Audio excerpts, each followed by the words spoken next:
मी जयराम चव्हाण परभणी जिल्ह्यावरून आलो आहे। या ठिकाणी जे काही 2022 शिक्षक भरतीच्या संदर्भात अभियोग्यताधारकांचे जे काही प्रश्न होते आणि त्याचा खुलासा आम्हाला आयुक्त कार्यालयाकडून घ्यायचा होता। यासाठी वारंवार विचारणा करूनही आयुक्त कार्यालयाकडून कुठल्याही प्रकारचं उत्तर आम्हाला देण्यात येत नव्हतं।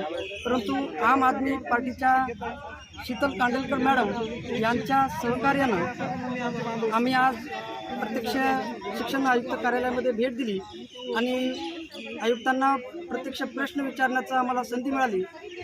प्रकल्पग्रस्त आहोत की अन्यायग्रस्त आहोत हा मुद्दा माझ्यापुढे आहे, कारण की वयाची 34 वर्षे संपूनही शिक्षक व्हावं यासाठी मी आणि माझ्या कुटुंबानं जे काही स्वप्न साकार पाहिलं होतं आणि कुठंतरी एक राष्ट्राचं निर्माण आम्हाला करता यावं ही मनीषा मनामध्ये बाळगून हे स्वप्न आम्ही पूर्ण करण्याचा प्रयत्न करत होतो। तर शासनाच्या वेळ काढून ठेवल्यामुळं आणि त्यांचं जे काही उर्वाउरीची उत्तर आहेत त्या ठिकाणी आल्याच्यानंतर की हे स्वप्नच राहते की काय, आणि जी काय राष्ट्र घडवण्याची किंवा जी काय आमची इच्छा आहे सर्व अभियोग्यताधारकांची ती राष्ट्र घडवण्याचं तर सोडून द्या, मी माझ्यासाठी किंवा माझ्या कुटुंबासाठीच काही करू शकत नाही, तर राष्ट्र निर्माणाचं किंवा राष्ट्र उभारणीचं कार्य मी माझ्यातून काय करू शकतो।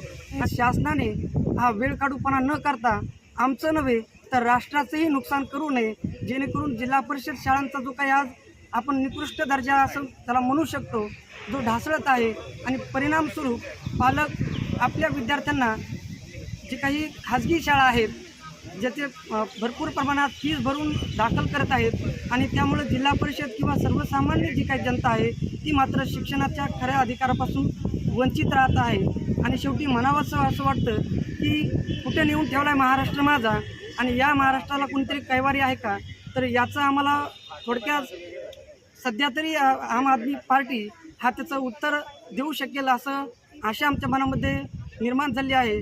आम्ही अशी आशा करतो की आम्हाला असा सपोर्ट यापुढेही मिळेल आणि आमचं जे काही स्वप्न आहेत ते स्वप्न न राहता ते सत्यात उतरेल।